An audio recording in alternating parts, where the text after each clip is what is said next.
নমস্কাৰ বন্ধুসকল, মোৰ অন্য এটি ভিডিঅ'লৈ আপোনালোকক স্বাগতম জনাইছোঁ। আজি মই হাঁহ মাংস আৰু কোমোৰাৰ ৰেচিপি বনোৱাটো দেখাম।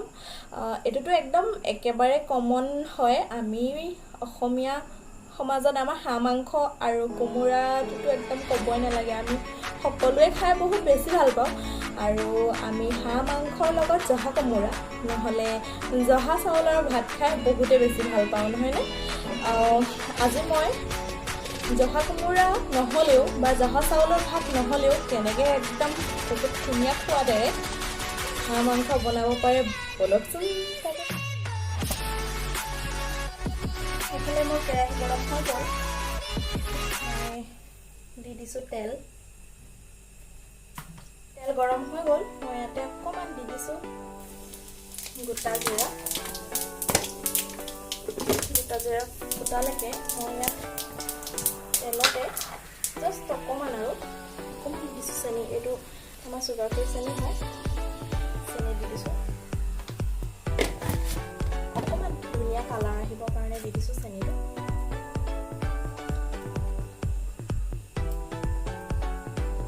এতিয়া মই দি দিম পিঁয়াজ।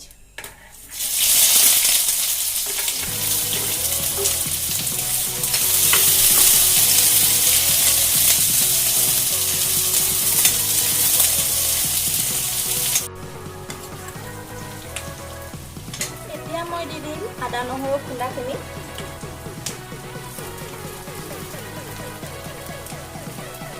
আৰু দি দিম ইলাইচিকেইটা। মই বাকলিকেইটা এনেকৈ খুলি দিছোঁ। এতিয়া মই ইয়াতে দি দিম মাংসখিনি।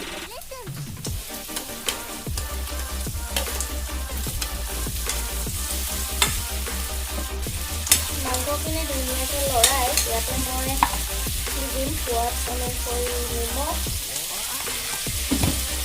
আৰু হালধি।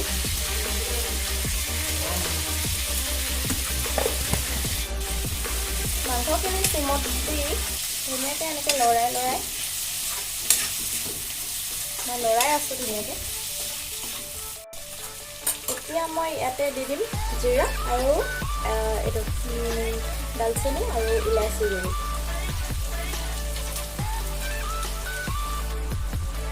মাংসখিনি মই ধুনীয়াকৈ লৰাই অকণমান ষ্টিমত দি ঢাকি থৈ দিছোঁ অকণমান ভিজিবৰ কাৰণে। আৰু মই এইফালে পানী পাতি দিছোঁ, গৰম পানী অকণমান দি দিছোঁ ইয়াতে অকণমানকৈ ছটিয়াই দিবৰ কাৰণে। আৰু এইটো মাজে মাজে লৰাই থাকিব লাগে। আচলতে হাঁহ মাংস বনালে অকণমান বেছিকৈ লৰাই দিব লাগে, তেতিয়া বোলে সোৱাদটো অকণমান বেছি হয়, বৰ ধুনীয়া আহে বোলে সোৱাদ। আমাৰ মায়ে তেনেকৈ কৰে। মাজে মাজে মই এনেকৈ লৰাই আছোঁ। এয়া চাওক, মাংসৰ ধুনীয়া কালাৰ এটা আহিবলৈ আৰম্ভ কৰিছে। আৰু মাজে মাজে এনেকৈ কেইবাবাৰো মই লৰাই দিলোঁ। চাওকচোন, মাংসখিনি ইমান ধুনীয়াকৈ সিজিবলৈ ধৰিলে। অকণমানকৈ ফুটিছেগৈ মাংসখিনি ফুটিছে। মই এতিয়া দি দিম ইয়াতে কোমোৰাখিনি মই অকণমান ডাঙৰকৈ কাটি দিছোঁ। ডাঙৰকৈ কাটি খালে ভাল লাগে ন, দেখিবলৈও ধুনীয়া হয়। সিজি পেলাই অকণমানটো গলি যাবই বাৰু।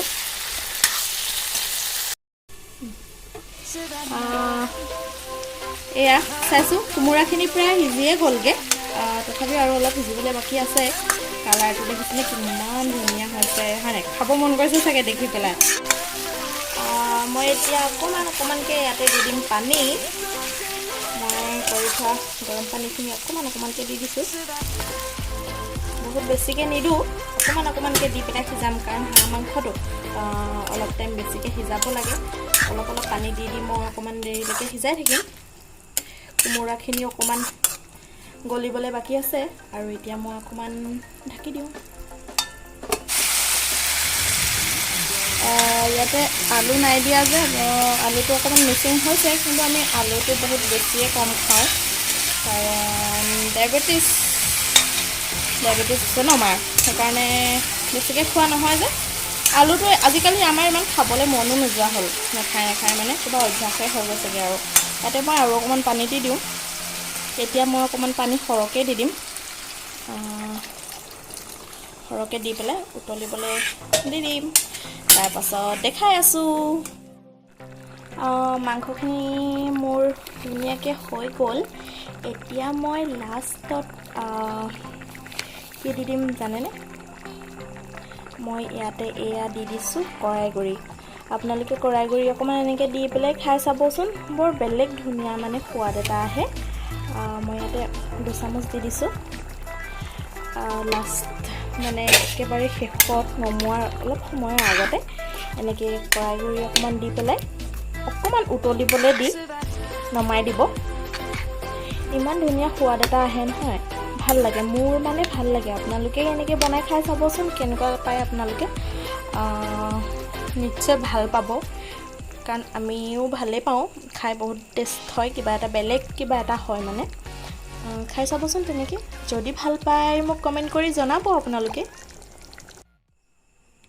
আমাৰ এয়া খাবৰ কাৰণে ৰেডি হৈ গ'ল। মই উলিয়ালোঁ ভাত আৰু মাংস, নেমু লৈ লৈছোঁ আৰু ঘৰৰে জলকীয়া। এয়া না মোৰ ওচৰত জহা চাউলৰ ভাত আছে আজি, না জহা কোমোৰা আছে।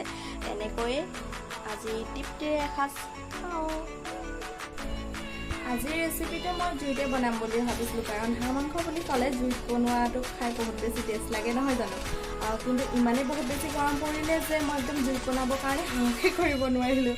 তো এনেকৈয়ে বনালোঁ।